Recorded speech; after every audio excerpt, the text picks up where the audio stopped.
El teléfono temblaba en sus manos. No era el frío. La noche de octubre en Ciudad de México podía ser traicionera, sí, pero el temblor que recorría los dedos de Wendy no tenía nada que ver con la temperatura. Era otra cosa. Era ese tipo de sacudida que viene desde adentro, desde el lugar donde guardamos todo lo que no queremos saber, todo lo que hemos ignorado durante meses, porque ignorar duele menos que saber. La pantalla del teléfono iluminaba su rostro en la oscuridad del cuarto. Las 3:42 de la mañana. A su lado, el lado izquierdo de la cama estaba vacío, las sábanas frías, sin rastro del calor de Javier, sin la indentación de su cuerpo sobre la almohada. Eso ya lo sabía. Por eso había puesto la cámara. Por eso había fingido dormir durante 2 horas, con el corazón golpeando tan fuerte que le sorprendía que él no lo hubiera escuchado mientras salía sigiloso de la habitación. Pero lo que no sabía, lo que nunca en 1000 años habría podido imaginar, era lo que ahora miraba en esa pantalla de 4 pulgadas. La cámara era pequeña, apenas del tamaño de un encendedor, disfrazada entre los libros del librero del pasillo principal. La había comprado en efectivo 3 semanas atrás, en un mercado de electrónicos en Tepito, pagando en billetes arrugados para que no quedara ningún registro, sintiéndose ridícula y paranoica y traicionera y justificada todo al mismo tiempo. La había colocado con manos temblorosas mientras Javier dormía el miércoles por la tarde, apuntando hacia el pasillo que conducía a las escaleras del sótano. El sótano prohibido. La puerta que siempre estaba cerrada con llave. La habitación de la que jamás se hablaba. Y ahora miraba el video. Las imágenes eran en blanco y negro, ligeramente granuladas por la oscuridad del pasillo, pero suficientemente claras para ver a Javier caminando descalzo sobre el mármol frío, con ese paso cuidadoso de quien sabe exactamente qué crujidos evitar, cargando algo bajo el brazo. Un bulto, una bolsa de tela, y en la otra mano una taza humeante. Lo había visto bajar las escaleras. Había visto cómo introducía la llave en la cerradura con ese gesto mecánico de quien ha repetido el movimiento cientos de veces. Había visto cómo la puerta se abría hacia la oscuridad, y luego, lo que el ángulo de la cámara apenas capturaba desde arriba de las escaleras, lo que Wendy tuvo que inclinar el teléfono para ver mejor, lo que hizo que el aire se le quedara atascado en algún lugar entre los pulmones y la garganta, y que no pudiera ni respirar, ni moverse, ni pensar. Una luz tenue encendiéndose en las profundidades del sótano. Una voz. La voz de Javier, suavísima, tan diferente al tono firme y controlado con el que siempre hablaba, tan diferente al timbre de hombre exitoso y poderoso que usaba en sus juntas y en sus cenas de negocios. Una voz de lana. Una voz de domingo por la mañana. Una voz que Wendy no le conocía. Y otra voz respondiendo. Pequeña. Aguda. Dormida todavía, áspera como suelen ser las voces cuando acaban de despertar de un sueño profundo. La voz de una niña. El teléfono se cayó de las manos de Wendy y rebotó sobre las sábanas blancas sin hacer ruido. Ella no lo recogió. Se quedó mirando el techo durante un largo minuto, con los ojos muy abiertos, sintiendo cómo algo dentro de ella, algo que había tardado 34 años en construirse, comenzaba a desmoronarse con la lentitud callada de una pared que ha perdido sus cimientos, pero todavía no lo sabe. En el sótano de su propia casa, en la habitación a la que nunca había tenido acceso, su marido estaba con una niña. Había una niña viviendo en el sótano de su casa, y ella no sabía nada. Pero para entender cómo Wendy llegó a esa madrugada de octubre, con el teléfono temblándole en las manos, y el mundo convirtiéndose en algo irreconocible a su alrededor, para entender el peso exacto de ese momento y todo lo que significaba, necesitamos retroceder. Necesitamos volver 4 años en el tiempo, a un miércoles de junio en que llovía sobre la colonia Polanco y una mujer de 30 años con una carpeta de propuestas debajo del brazo llegó tarde a una reunión de trabajo y entró corriendo al vestíbulo de un edificio corporativo de cristal, y chocó directamente contra el pecho de un hombre que cargaba 2 cafés y que perdió los 2. Necesitamos empezar por el principio, porque los principios importan, sobre todo cuando el final, que no podemos imaginar, ya estaba escondido dentro de ellos desde siempre. El café había salpicado la camisa blanca del hombre de una manera que resultaba casi artística. 2 manchas marrones asimétricas sobre el algodón prístino como la firma de un pintor accidental. Wendy Domínguez lo miró con horror, con la carpeta de propuestas apretada contra el pecho empapado, balbuceando disculpas que se atropellaban entre sí, buscando servilletas en su bolso, con la desesperación de quien sabe que nada de lo que haga va a deshacer lo ya hecho. «Tranquila», dijo el hombre, no con impaciencia, no con el tono de alguien que está calculando el costo de la tintorería, con algo parecido a la calma genuina que en ese momento le pareció a Wendy casi sobrehumana. «No pasa nada». Ella levantó la mirada. Era alto. Tendría unos 38, quizás 40 años, aunque algo en su forma de moverse sugería que había vivido más de lo que esos años indicaban. Cabello oscuro peinado hacia atrás, una mandíbula firme con apenas una sombra de barba de 2 días, ojos del color exacto del café que ahora decoraba su ropa. Bien vestido, pero no de esa manera ostentosa que grita dinero. De esa otra manera más elegante que simplemente lo da por sentado. «De verdad lo siento», logró articular Wendy, encontrando por fin un Kleenex en el fondo de su bolso. «Venía corriendo, se me hizo tardísimo, no vi». «¿Viene a la junta de las 10 con Arquitectura del Norte?» Ella parpadeó. «Sí, yo también». Él miró su reloj, luego miró las manchas de café, luego volvió a mirarla con algo que ella tardó un momento en identificar como diversión. «Supongo que vamos a llegar juntos y vamos a llegar tarde juntos, y voy a tener que explicar el estado de mi camisa». Hizo una pausa. «Javier Almeida». Extendió la mano. «Wendy Domínguez». Ella la estrechó.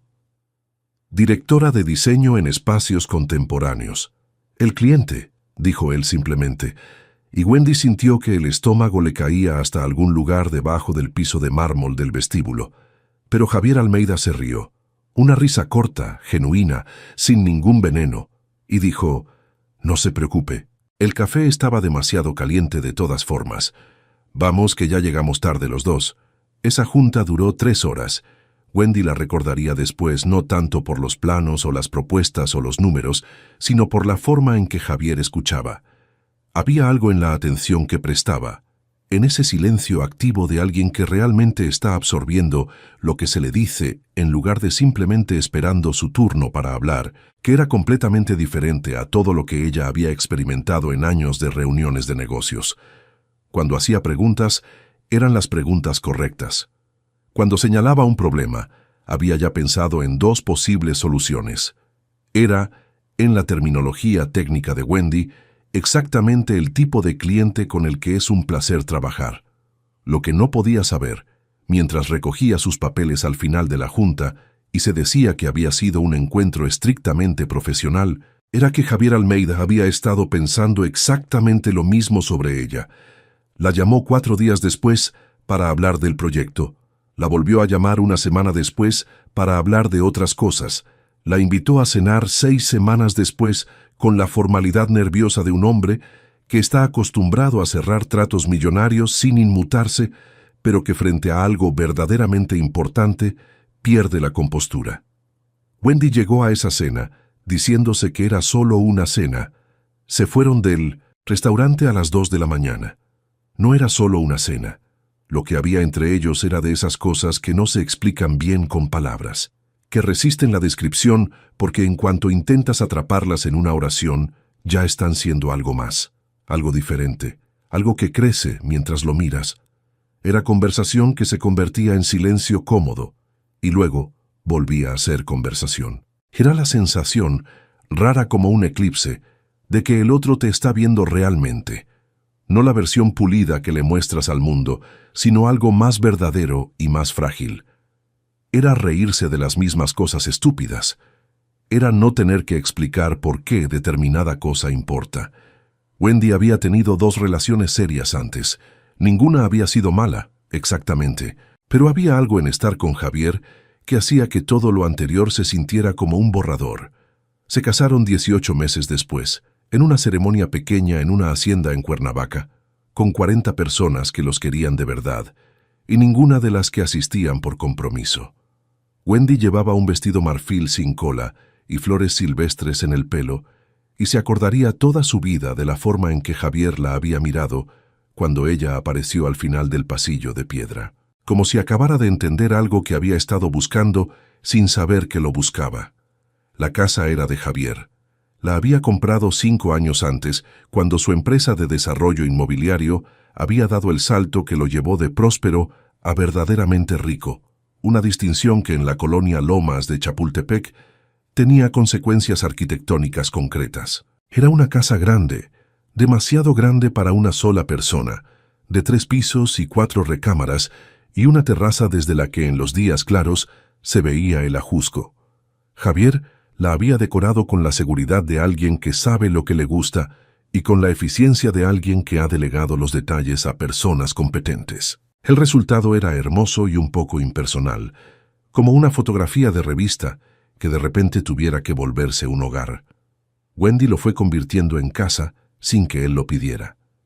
Con libros apilados en los lugares inesperados, con plantas que siempre estaban en proceso de sobrevivir o morir, dependiendo de la semana, con fotografías en marcos de metal sobre la chimenea de la sala, con la colección de tazas ridículas que había acumulado en 12 años de viajes, y que Javier había mirado con una expresión entre la perplejidad y el afecto antes de ayudarla a acomodar en el estante más visible de la cocina.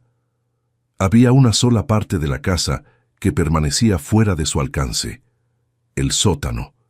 Era la primera cosa que Javier le había mencionado cuando ella se mudó, dicho de esa manera casual que a veces es la menos casual de todas. El sótano está cerrado. Ahí tengo archivos del despacho, documentos legales, cosas del trabajo. Prefiero mantenerlo organizado yo mismo. Wendy no había cuestionado eso. ¿Por qué habría de hacerlo? Era una casa grande, él tenía una empresa grande, era lógico que necesitara un espacio de trabajo privado. Ella respetaba la privacidad. Creía en ella, de hecho. Creía que 2 personas podían estar completamente enamoradas y al mismo tiempo mantener rincones propios, espacios que no necesitaban ser compartidos para que el amor fuera real. Así que dejó el sótano en paz, y durante casi 2 años no pensó en él para nada. El primer año de matrimonio fue de esos que la gente recuerda con esa luz dorada que la memoria aplica a las cosas buenas, esa pátina que suaviza los bordes ásperos y conserva solo lo luminoso. Había fricciones, claro que sí, porque toda vida compartida las tiene. La forma en que Javier nunca recordaba cerrar las llaves del baño completamente, el hábito de Wendy de responder mensajes de trabajo a las 11 de la noche cuando ya habían dicho buenas noches, las discusiones menores sobre tiempos y prioridades, y la eterna negociación de quién cede en qué. Pero eran las fricciones normales de 2 personas aprendiendo la geografía del otro, no las grietas estructurales que hacen temblar los cimientos. Ofelia llegó 6 meses después de la boda. Era la ama de llaves, recomendada por la hermana de una amiga de una prima de alguien, con una carta de referencias que podría haber tenido su foto en el diccionario junto a la palabra impecable. 52 años, complexión robusta, cabello gris recogido en un chongo severo, una economía de palabras que al principio Wendy interpretó como frialdad y que con el tiempo entendió que era simplemente eficiencia. Ofelia no hablaba de más. Tampoco callaba lo necesario. Era la clase de persona que ocupa exactamente el espacio que necesita y no un centímetro más. Lo que Wendy notaría después, mucho después, cuando ya todo había cambiado, era que Ofelia había llegado con muy buenas referencias de un solo lugar, de Javier, que era él quien la había recomendado, él quien había insistido en entrevistarla primero, él quien había dicho que la conocía, que era de confianza, que llevaba años trabajando con personas cercanas a él. En ese momento no le pareció importante. En ese momento todo lo de Javier le parecía de confianza. Fue en el mes 17º del matrimonio cuando algo comenzó a cambiar. No fue un evento dramático, no fue una pelea o una revelación o una sospecha concreta. Fue algo más parecido a un cambio de temperatura. ese momento en que te das cuenta de que llevas un rato sintiendo frío sin saber exactamente cuándo el calor se fue. Javier empezó a despertarse en la madrugada. Al principio, Wendy no se enteró, porque dormía profundo, y él se levantaba con ese cuidado silencioso que siempre había tenido para no molestarla. Y cuando ella despertaba en la mañana, él ya estaba ahí, tomando café, leyendo las noticias en su tablet, perfectamente normal. Pero una noche se levantó al baño a las 2 de la mañana y notó el lado vacío de la cama, y la luz apagada del baño, y el silencio peculiar de una casa en que hay alguien despierto moviéndose en algún lugar que no puedes ver. «¿Javier?», dijo en voz baja desde el umbral del cuarto. Nada. Se asomó al pasillo. Oscuridad. Pero de debajo de la puerta del sótano, al final de las escaleras, filtraba una ranura de luz. Bajó descalza por las escaleras, con la mano apoyada en el barandal de caoba, y se detuvo frente a la puerta del sótano. Escuchó. Silencio del otro lado. Y luego la voz de Javier, muy queda, diciendo algo que no alcanzó a distinguir.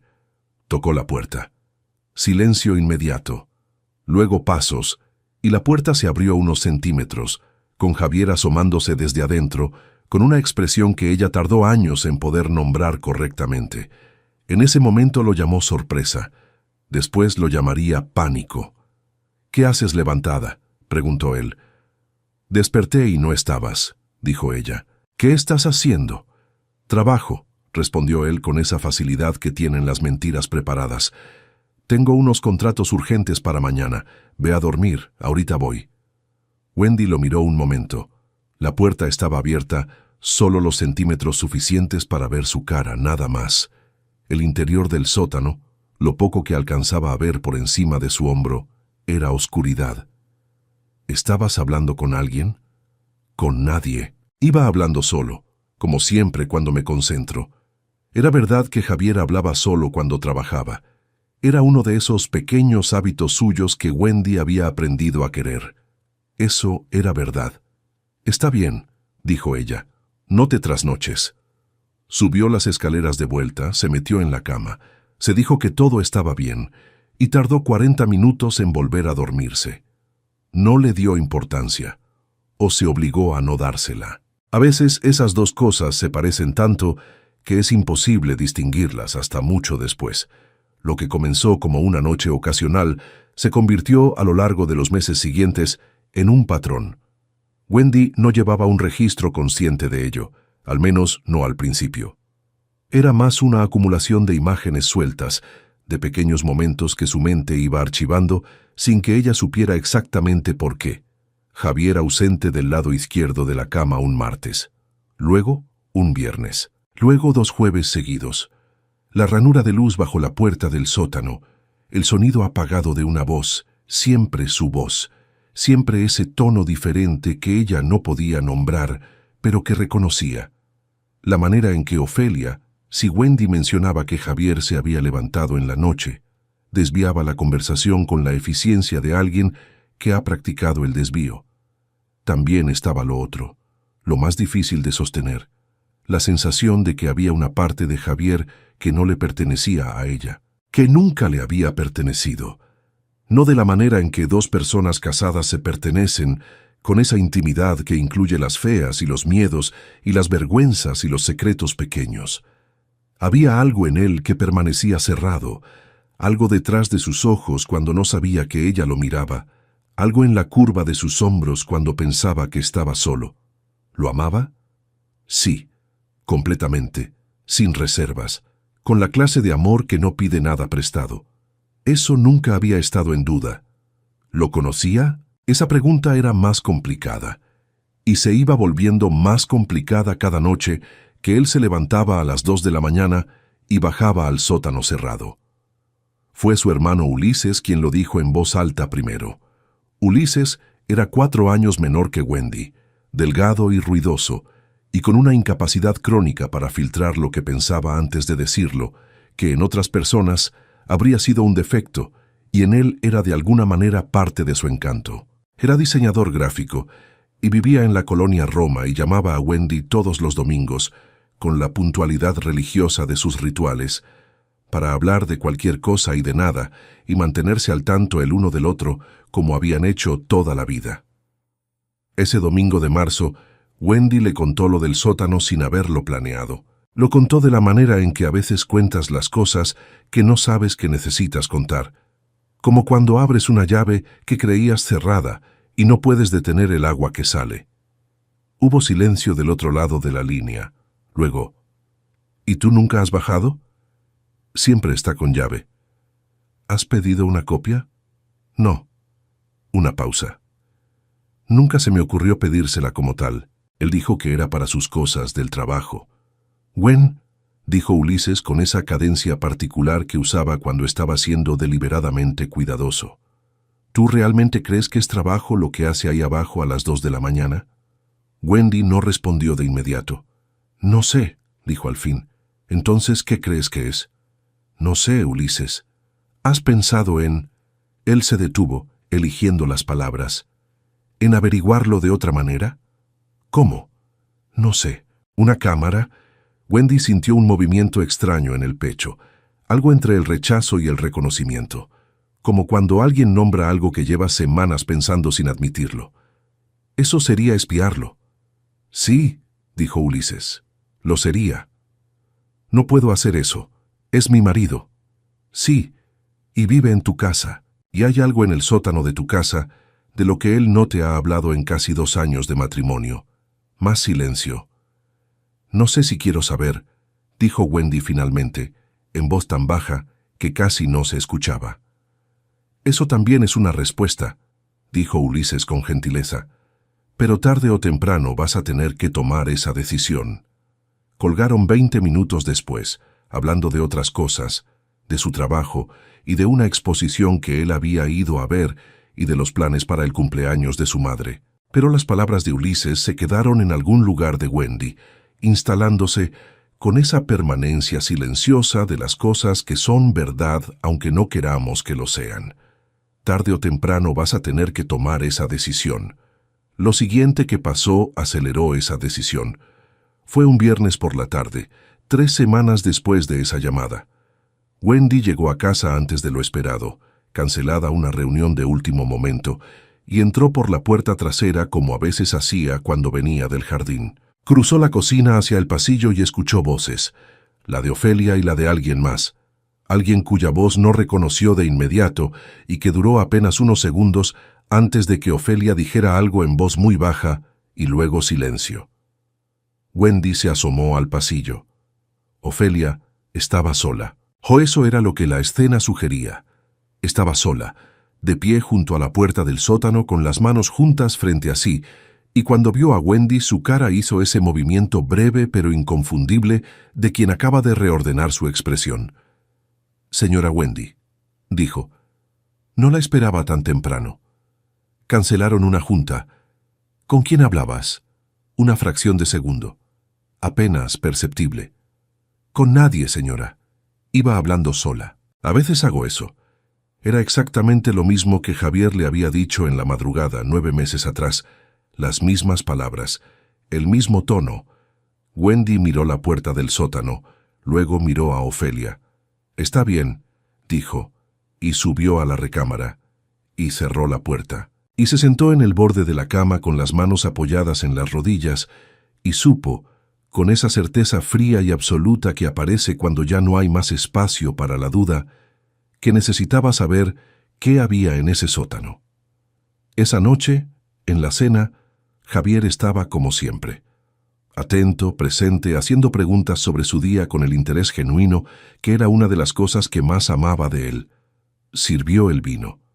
Contó una historia graciosa sobre una reunión que había tenido esa tarde. Puso su mano sobre la de ella cuando ella mencionó que estaba cansada.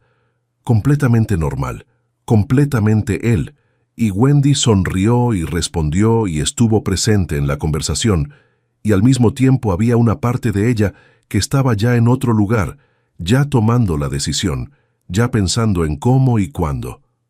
3 días después compró la cámara. Fue a Tepito un martes, sola en su coche, diciéndose en el camino que podía cambiar de opinión en cualquier momento, que podía dar la vuelta y no hacer esto, y vivir con la incertidumbre, y que de alguna manera eso también era una opción. Pero sus manos no daban la vuelta. Sus manos siguieron manejando hacia Tepito. El local de electrónicos era pequeño y estaba en la tercera calle del mercado, con una vitrina llena de gadgets y cámaras de seguridad y dispositivos que Wendy solo había visto en películas de espionaje y que aquí se vendían con la misma naturalidad que las baterías en una farmacia. El vendedor, un joven con lentes gruesos y una gorra de béisbol, no le preguntó para qué la quería. Le mostró 3 modelos, le explicó las diferencias, le recomendó uno con visión nocturna y almacenamiento en memoria interna, y ella pagó en efectivo y salió con una caja pequeña que cabía en su bolso. De regreso a casa, la caja quemó en su bolso todo el camino. Pasaron 10 días entre la compra y la instalación. 10 días en que la cámara estuvo escondida dentro de una caja de zapatos en el fondo de su closet, mientras Wendy la instalaba mentalmente 100 veces, y se arrepentía 100 veces, y volvía a decidir que sí, y luego que no, y luego que sí. 10 días en que miró a Javier, y se preguntó si lo conocía, y se preguntó qué estaba haciendo, y se preguntó si el amor era suficiente, o si había formas de amar que no alcanzaban. La instaló un miércoles por la tarde, mientras Javier estaba en una reunión y Ofelia había salido al mercado. Tardó 4 minutos. Conectó la cámara a la aplicación del teléfono, la colocó entre los libros del librero del pasillo apuntando hacia la puerta del sótano, revisó el ángulo 3 veces y luego bajó a la cocina a hacer café y esperó que sus manos dejaran de temblar. Esa noche no pasó nada, ni la siguiente. La tercera noche fue el jueves. A las 11:30 Javier apagó su lámpara de noche y dijo: «Buenas noches». «Buenas noches», respondió Wendy. Le dio la espalda, reguló su respiración. Escuchó cómo la respiración de Javier se hacía más lenta y pareja, cómo su cuerpo se relajaba en ese camino hacia el sueño que en él siempre era relativamente rápido. Esperó. 20 minutos. 30. 40. Su propio cuerpo era una paradoja, extremadamente quieto por fuera y en estado de alarma total por dentro, el corazón golpeando con una insistencia que le parecía imposible que él no escuchara, la mente haciendo y rehaciendo listas de posibilidades, de explicaciones, de historias que podrían dar sentido a lo que estaba a punto de descubrir. Quizás era algo del trabajo, documentos sensibles que necesitaba revisar en privado, contratos confidenciales, nada que involucrara a nadie más. Quizás era algo que le avergonzaba admitir, un pasatiempo secreto, algo que le diera pena, nada que debiera preocuparle. Quizás era algo que ella no iba a poder manejar. Ese pensamiento se lo sacudió de la mente. A la 1:15 Javier se movió. Lo hizo con esa lentitud calculada de quien ha perfeccionado el arte de no molestar, sacando primero una pierna y luego la otra de la cama, poniéndose de pie con la agilidad silenciosa de algo que ha repetido decenas de veces. Wendy mantuvo los ojos cerrados, mantuvo la respiración lenta y regular. Sintió el movimiento de aire cuando él pasó a su lado, escuchó sus pasos descalzos sobre el parquet, escuchó el clic suavísimo de la puerta al cerrarse. Esperó 3 minutos. Tomó el teléfono de su mesita de noche, abrió la aplicación y empezó a ver. Las imágenes llegaban en tiempo real al teléfono, en blanco y negro granulado, pero perfectamente legible. Vio a Javier cruzar el pasillo con ese paso cuidadoso que ella ahora reconocía, con la bolsa de tela bajo el brazo y la taza en la otra mano. Lo vio sacar la llave del bolsillo del pantalón de pijama, como si durmiera con ella, como si no pudiera permitirse no tenerla cerca. Lo vio introducirla en la cerradura con una eficiencia que hablaba de costumbre, de repetición, de algo que llevaba haciéndose mucho tiempo. La puerta se abrió. Javier desapareció hacia adentro. Wendy inclinó el teléfono, ajustó el ángulo de la pantalla, intentando ver algo más allá de los primeros escalones de las escaleras del sótano que la cámara alcanzaba a capturar desde su posición en el librero del pasillo. Apenas podía ver el inicio de la escalera, la ranura de luz que empezaba a filtrarse desde abajo cuando Javier encendió algo al llegar al fondo, pero podía escuchar. Primero el silencio de cuando alguien entra a un espacio donde hay alguien durmiendo. Luego los pasos de Javier bajando. Luego el sonido de algo colocándose sobre una superficie, quizás la bolsa de tela. Luego su voz, esa voz nueva y suave y desconocida. «Ya llegué, chiquita, ya llegué».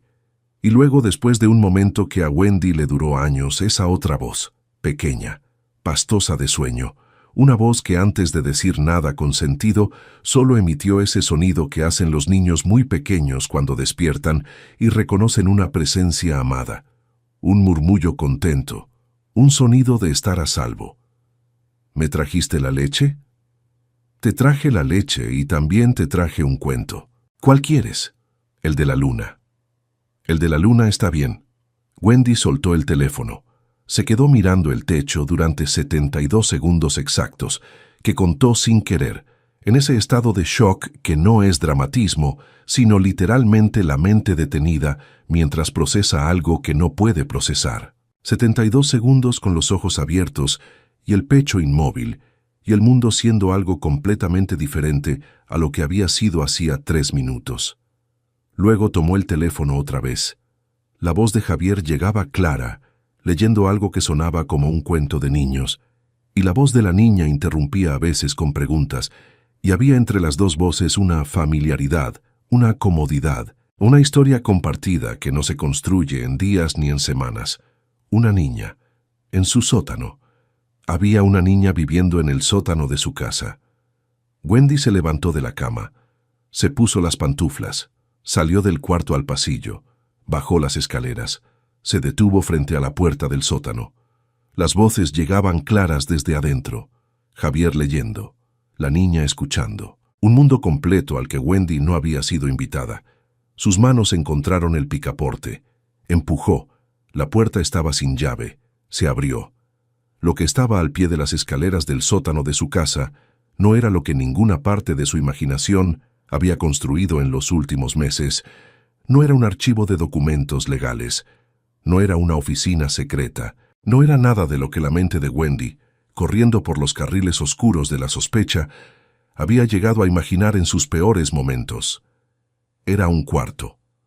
Un cuarto pequeño pero cuidadosamente decorado, con paredes pintadas de un azul suave como el interior de una concha, con una cama individual con cobija de nubes bordadas, con un estante lleno de libros de cuentos y juguetes ordenados con una precisión que hablaba de hábito. Había una lámpara de noche con pantalla de estrellitas que proyectaba constelaciones diminutas sobre el techo.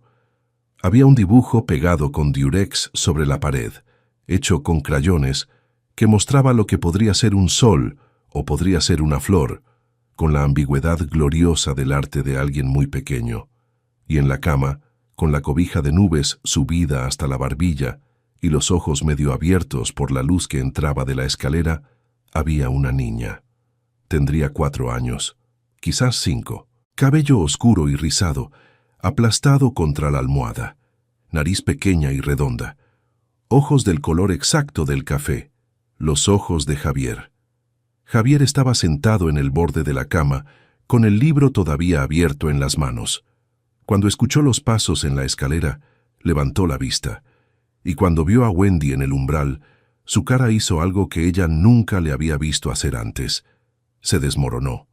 No de golpe, no dramáticamente, como desmoronan las cosas que llevan mucho tiempo siendo sostenidas por el puro esfuerzo de la voluntad, que cuando el esfuerzo finalmente cede, colapsan hacia adentro con una lentitud que es casi silenciosa. Eso fue su cara, un colapso hacia adentro, los músculos abandonando sus posiciones, los ojos llenándose de algo que era demasiado complicado para una sola palabra. La niña miró a Wendy con curiosidad, sin miedo. «¿Quién eres?», preguntó con la franqueza directa de los niños muy pequeños. Wendy abrió la boca, la cerró. «Javier», dijo finalmente en una voz que apenas reconoció como propia. «Javier, ¿quién es esta niña?». Él cerró el libro, lo colocó sobre el estante, se puso de pie, y antes de que dijera una sola palabra, algo en la forma en que la miró le dijo a Wendy que lo que venía a continuación iba a cambiarlo todo. «Se llama Talia», dijo. Es mi hija. Lo que siguió a esas 3 palabras fue el silencio más largo que Wendy había experimentado en su vida adulta. Duró unos 5 segundos reales. Pero en esos 5 segundos pasaron suficientes cosas dentro de ella como para llenar un libro. El primer golpe del impacto. Luego el segundo golpe cuando el significado comenzó a asentarse. Luego la suma rápida e involuntaria de todo lo que de repente tenía nuevo significado. El sótano y las noches y la llave en el bolsillo del pijama, y Ofelia y cada madrugada en que ella había yacido, despierta preguntándose. «Sube», dijo Wendy. Su voz era extrañamente calma. La calma de algo que viene de muy adentro, de un lugar que está más allá de la capacidad de entrar en pánico, porque simplemente no puede creer todavía que esto sea real. «Necesito que subas y me expliques». «Wendy», Javier lo miró. «Sube». La niña, Talia, los miraba alternadamente con esa expresión concentrada y seria de los niños pequeños que perciben que algo importante está pasando sin tener las categorías para nombrarlo. Javier le dio un beso en la frente, le dijo algo muy bajo que Wendy no alcanzó a escuchar. Le subió un poco más la cobija y apagó la lámpara de estrellitas, dejando solo la pequeña luz de noche en forma de luna creciente sobre el estante. Subieron. Javier cerró la puerta del sótano detrás de él. No la cerró con llave. Se fueron a la cocina porque la cocina era el cuarto de las conversaciones difíciles. Ese lugar neutro y funcional, donde el ritual de hacer café o poner agua a hervir daba a las manos algo que hacer mientras la mente intentaba procesar lo improcesable. Javier se sentó a la mesa. Wendy se quedó de pie con los brazos cruzados, con la espalda contra el muro de la cocina, porque necesitaba sentir algo sólido detrás de sí. «Cuéntame», dijo, y él le contó. Había conocido a Daniela 7 años atrás, cuando su empresa apenas empezaba a despegar, y él era todavía ese tipo de hombre que trabaja 16 horas diarias y duerme lo que puede y no tiene espacio en la vida para nada que no sea el siguiente proyecto. Daniela era arquitecta, había trabajado con él en un contrato, había sido brillante y graciosa, y él había pensado que tenía bien definidas las fronteras entre trabajo y vida personal, hasta que de repente las fronteras no estaban. No fue una relación. Eso dijo Javier, y Wendy escuchó, y no supo si creerle o si importaba. Fue unos meses de algo que no tenía nombre claro, que los dos sabían que no tenía futuro, que terminó por las razones inevitables por las que terminan las cosas que no tienen nombre. Daniela se fue a Monterrey. Javier siguió con su empresa. 2 años después, Daniela le llamó. Había una niña, Talia. Tenía entonces 8 meses. Daniela había decidido no decírselo porque no quería nada de él, no dinero, ni presencia, ni complicaciones. Había decidido criarla sola, pero algo había cambiado. Su madre había muerto. Ella estaba sola, y había algo más. Le habían diagnosticado cáncer. No el tipo que se puede manejar, el otro tipo, el tipo al que los médicos le ponen plazos. Daniela no quería que Talia creciera sin nadie. No quería que quedara en el sistema. Así que había llamado a Javier y le había dicho, «Esta niña es tuya, decide si la quieres». Wendy escuchó todo esto sin moverse de su posición contra la pared de la cocina, con los brazos todavía cruzados y el rostro sin la expresión que habría tenido si hubiera sido capaz de decidir cuál tener, porque dentro de ella estaban pasando demasiadas cosas al mismo tiempo como para que alguna dominara. «¿Y la trajiste aquí? ¿Al sótano?» Había algo en su propia voz que no reconocía. No de inmediato. Javier tenía las manos sobre la mesa, una sobre la otra, los nudillos blancos. Al principio la tenía con una niñera, pagaba sus cuidados, la veía los fines de semana.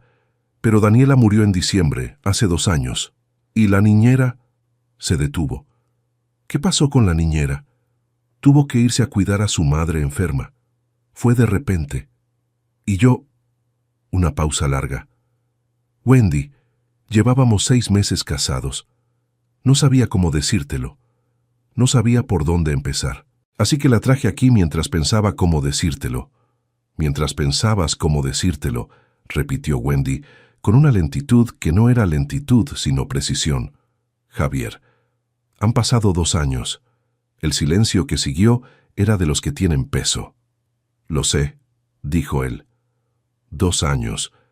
Tu hija ha vivido en el sótano de nuestra casa durante 2 años, sin ver la luz del sol, sin salir, sin... Sí sale. Él levantó la vista.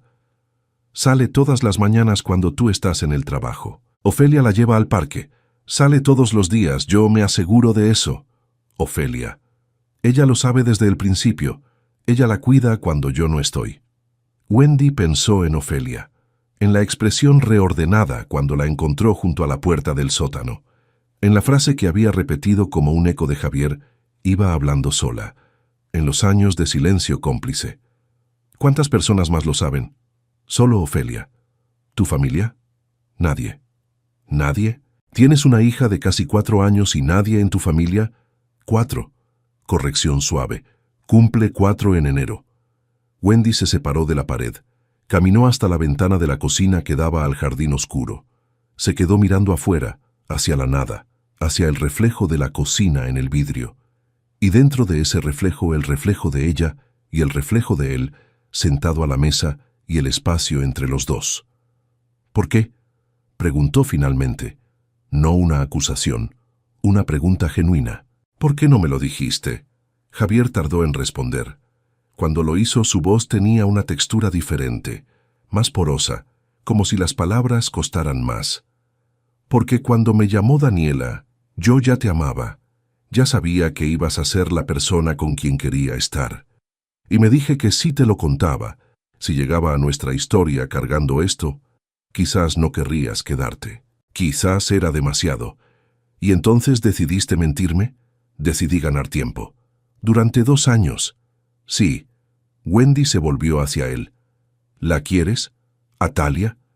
La pregunta lo sorprendió. Quizás esperaba otra, quizás esperaba la más obvia, la que tenía que ver con él y con la traición y con lo que pasaría ahora. Pero esa no era la pregunta que Wendy necesitaba responder primero. Sí, dijo Javier, y en esa sola sílaba había algo que no había estado presente en toda la conversación anterior, algo limpio y sin defensa. La quiero. Es mi hija. Wendy asintió una sola vez. Voy a dormir, dijo. Wendy, necesito dormir. Se dirigió hacia la salida de la cocina. Mañana hablamos.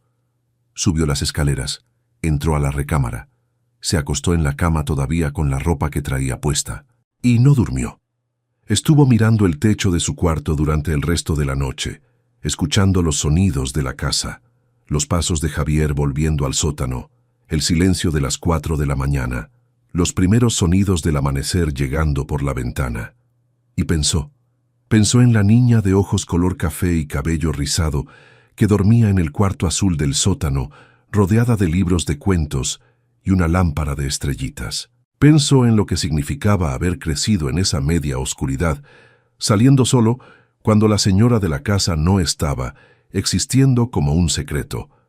Pensó en Javier, en lo que había hecho y lo que no había hecho, y la diferencia entre las dos cosas, y si esa diferencia alcanzaba para todo lo demás.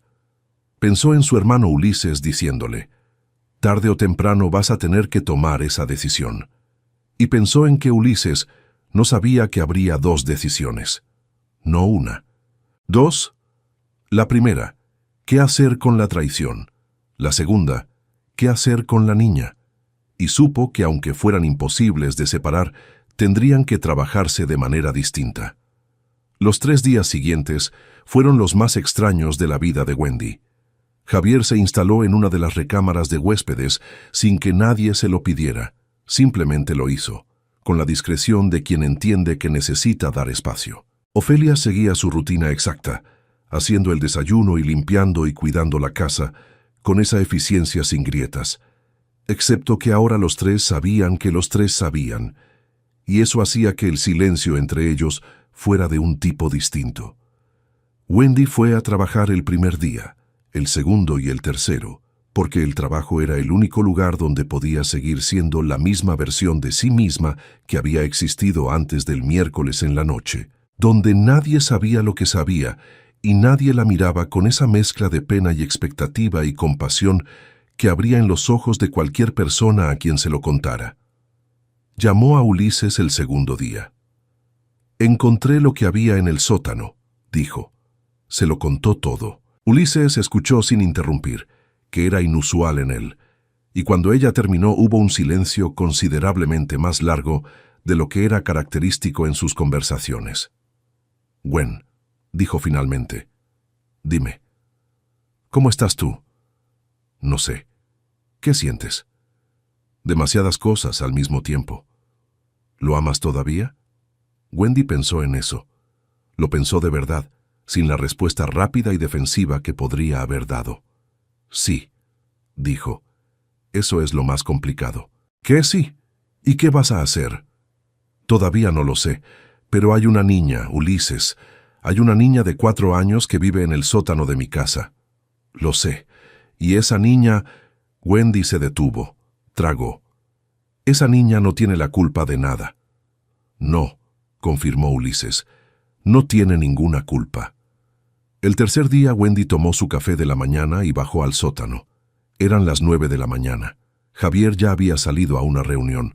Ofelia estaba en la cocina. Wendy bajó las escaleras del sótano con los pasos de alguien que no sabe exactamente qué va a encontrar, pero sabe que necesita ir. La puerta estaba abierta. Entró. A la luz del día, con la luz artificial encendida, el cuarto se veía diferente. Más pequeño en cierto modo, más íntimo en otro. La cama estaba perfectamente tendida, la cobija de nubes estirada sobre la almohada.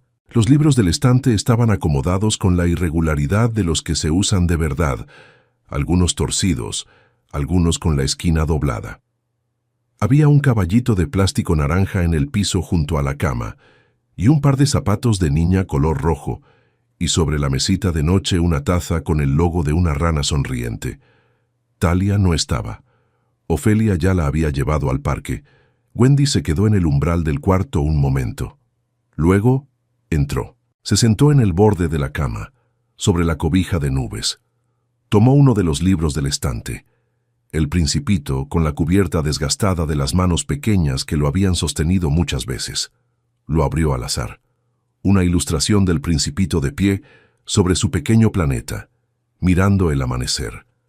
Se quedó un rato así, con el libro en las manos, en el cuarto azul que olía a niña y a cuento, y por primera vez en 3 días sintió que algo dentro de ella que había estado tenso como una cuerda, comenzaba, apenas, a ceder. Volvió a las 12:30. Talia llegó con Ofelia a la 1. La niña entró al sótano con esa energía de resorte que tienen los niños que han estado en el parque, sacudiéndose el sol de encima, y se detuvo en seco cuando vio a Wendy sentada en la silla junto a su estante. La miró. Wendy la miró. «Hola», dijo Talia. «Hola», respondió Wendy. La niña se quedó pensando un momento, con la cabeza un poco ladeada, con esa evaluación franca y sin malicia de los niños muy pequeños. «Ayer me despertaste», dijo, cuando entró la luz de las escaleras. «Sí, perdona». «No importa». Talia se encogió de hombros con la magnanimidad enorme de los que no guardan rencor. «¿Cómo te llamas?» «Wendy». La niña lo consideró. «Mi papá a veces dice ese nombre». Una pausa. «¿Lo conoces?» «Sí», dijo Wendy. «Lo conozco muy bien». Talia asintió, satisfecha con eso, y se fue a buscar el caballito naranja. Wendy se quedó sentada en la silla, mirándola, mientras la niña le contaba al caballito todo lo que había visto en el parque.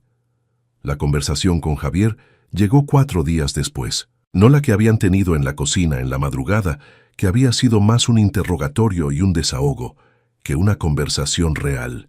Esta fue diferente.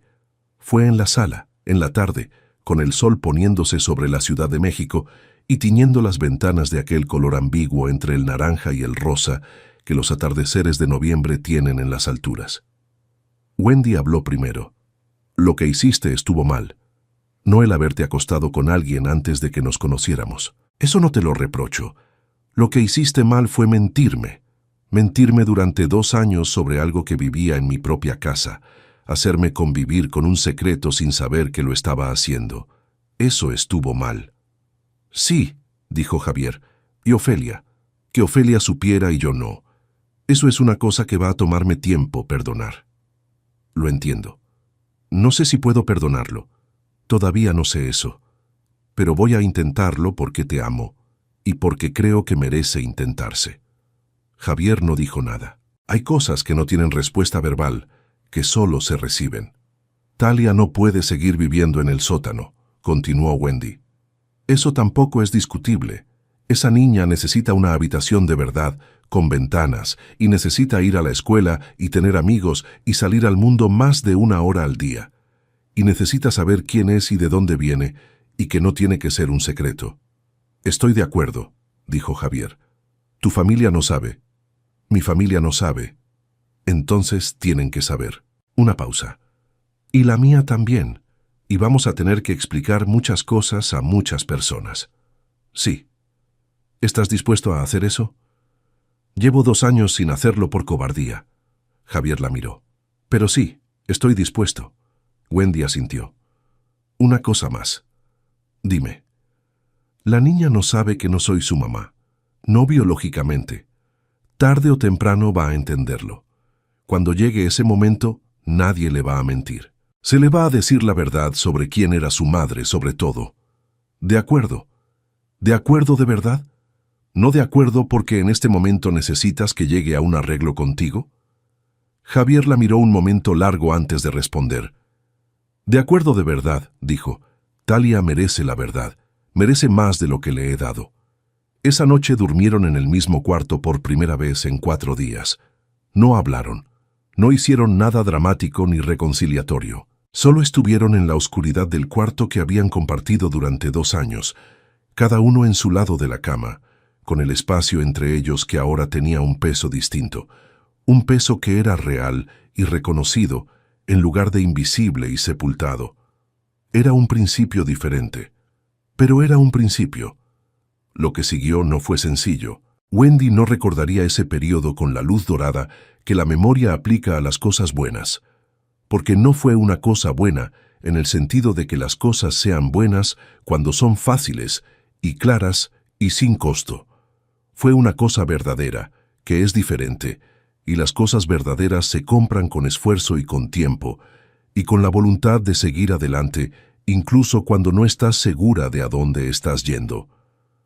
La recámara azul del sótano se convirtió en la recámara azul del 3er piso. Javier la mudó un sábado, con Talia cargando el caballito naranja y los libros de cuentos, y cuando llegaron arriba y la niña vio la ventana real con su vista al jardín y al cielo de la Ciudad de México, se quedó un momento quieta, mirándola con esa expresión de los niños que están experimentando algo por primera vez y todavía no saben qué nombre ponerle. Desde aquí se ven los pájaros, dijo finalmente. Sí, dijo Javier. ¿Puedo ver los pájaros en la mañana? Todas, las mañanas que quieras. Talia lo pensó, luego lo declaró satisfactorio y procedió a colocar el caballito naranja exactamente en el centro de la ventana, donde pudiera ver los pájaros también. La familia de Javier fue la conversación más difícil. Su madre, una mujer de 70 años de Jalisco que había tenido al mundo dividido en blanco y negro durante 7 décadas, recibió la noticia en un silencio que duró varios minutos y que Wendy pasó intentando respirar normalmente mientras Javier hablaba. Lo que su suegra dijo al final no fue lo que nadie esperaba. «Tráiganme a la niña», dijo. Nada más, solo eso. Y cuando Talia llegó 2 semanas después a la casa de Jalisco y la abuela Rosario la vio por primera vez, hubo entre las dos algo que no necesitó intermediarios ni explicaciones. La mano vieja y manchada tomando la mano pequeña y los ojos del color del café mirándose, y la abuela Rosario diciendo simplemente, como si siempre hubiera sido así, «Qué bueno que ya estás aquí». Ulises vino a conocerla el domingo siguiente al de esa conversación. Llegó con un regalo enormemente inapropiado para una niña de 4 años. Un kit de acuarelas profesionales con 56 colores que Talia miró con la reverencia de quien acaba de recibir algo sagrado. «Yo le enseño a usarlas», le dijo Ulises, instalándose en el piso de la recámara azul con la naturalidad de quien ha sido tío desde siempre. Wendy lo observó desde el umbral y sintió algo que tardó un momento en identificar. Gratitud, sí, pero también algo más cercano a la sorpresa. Esa sorpresa que viene cuando la vida resulta ser más complicada de lo que esperabas, pero también, en algunos lugares inesperados, más generosa. La inscripción al kinder fue en enero. Talia cumplió 4 años el 12 de ese mes, con un pastel de vainilla con glaseado morado, porque morado era su color favorito, y ella misma lo declaró sin que nadie se lo preguntara, y con 4 velitas que sopló de un solo aliento, mientras Wendy, Javier, Ofelia, Ulises y la abuela Rosario aplaudían alrededor de la mesa de la cocina. Wendy capturó el momento en una foto, Talia con los cachetes inflados todavía del soplido, rodeada de humo de velitas apagadas, con los ojos brillando de esa manera que tienen los niños cuando están completamente presentes en la alegría de un momento. Guardó esa foto en su teléfono. La guarda todavía. El primer día de kinder, Talia eligió ella misma la mochila. Azul marino, con una rana verde bordada. Salió de la casa con la mochila puesta y el caballito naranja en la mano, porque insistió en llevarlo, y Javier le explicó pacientemente que el caballito tenía que quedarse en casa esperándola, que los caballos no iban al kinder. Y Talia lo consideró seriamente antes de conceder que eso tenía sentido y dejar el caballito en la ventana para que viera los pájaros. Wendy los acompañó. Se quedó en la puerta del salón mientras Talia entraba, y Talia se volvió una vez antes de entrar, y Wendy le hizo una seña con la mano que quería decir: «Aquí estoy, no me voy a ningún lado». Talia asintió con la seriedad de quien acepta un contrato importante, y entró al salón. Wendy y Javier se fueron juntos al coche. Javier tardó unos metros en decir algo, y cuando habló fue en voz baja. «Gracias». Wendy no respondió de inmediato. «No me des las gracias», dijo al fin. «Todavía estoy enojada contigo. Lo sé. Y vamos a necesitar hablar mucho más. Muchas cosas todavía están sin resolver entre nosotros. Lo sé. Pero eso», señaló hacia el kinder con la cabeza, «eso estuvo bien». Caminaron el resto del trayecto en silencio, pero era un silencio diferente. No el silencio del secreto ni el del daño todavía fresco. Era el silencio de 2 personas que están aprendiendo, de nuevo, la geografía del otro. Que están empezando, de nuevo, algo que no saben todavía cómo va a llamarse. El terapeuta se llamaba Rodrigo y tenía un consultorio en Polanco lleno de plantas y sin cuadros de Freud en las paredes, lo que a Wendy le pareció una buena señal desde el principio. Fueron primero solos, Wendy 3 veces y luego Javier 2 veces, y luego juntos, y fue en esas sesiones juntos donde pasaron las conversaciones que no habían podido tenerse en la cocina o en la sala, o en ningún lugar de la casa. Las conversaciones que necesitaban un testigo neutral y un espacio que no tuviera la historia de la casa dentro de sus paredes. Javier habló de Daniela, de lo que había sido y lo que no había sido, y el peso de cargarlo solo durante años. Habló del miedo, ese miedo específico de perder algo que amas antes de tener tiempo de explicarlo, que lo había paralizado durante más tiempo del que podía justificar. Wendy habló de la traición, de la diferencia entre ser engañada en el sentido romántico, que es el primero que todos piensan, y ser excluida de algo fundamental en la vida de la persona con quien compartes la tuya. De cómo el sótano no había sido solo un cuarto cerrado, sino una metáfora de algo que ella necesitaba nombrar para poder decidir qué hacer con ello. Rodrigo escuchaba y hacía preguntas, y a veces decía cosas que los dos tardarían días en terminar de pensar. «El amor no hace las cosas perfectas», dijo en una sesión, «solo hace que valga la pena arreglarse». Wendy anotó eso en su teléfono cuando salieron. Lo leyó varias veces en los días siguientes. Talia aprendió el nombre de Wendy con facilidad, esa facilidad esponjosa que tienen los niños pequeños para absorber nueva información sin el peso de las categorías que los adultos cargamos. Al principio le decía Wendy, luego Gwen, que era como le decía a su hermano Ulises, y que a Talia le pareció evidentemente el nombre correcto para alguien que había empezado a tener esa presencia constante en su vida. No le preguntó si era su mamá. Los niños de 4 años a veces no hacen las preguntas que los adultos esperan. En cambio, un martes en la mañana, mientras Wendy le ayudaba a encontrar el zapato rojo que siempre terminaba perdido, le preguntó, ¿Tú vas a seguir viviendo aquí? Wendy se detuvo con el zapato en la mano. Sí, dijo. Voy a seguir viviendo aquí. Bien, dijo Talia con total satisfacción, y extendió el pie para que le pusieran el zapato.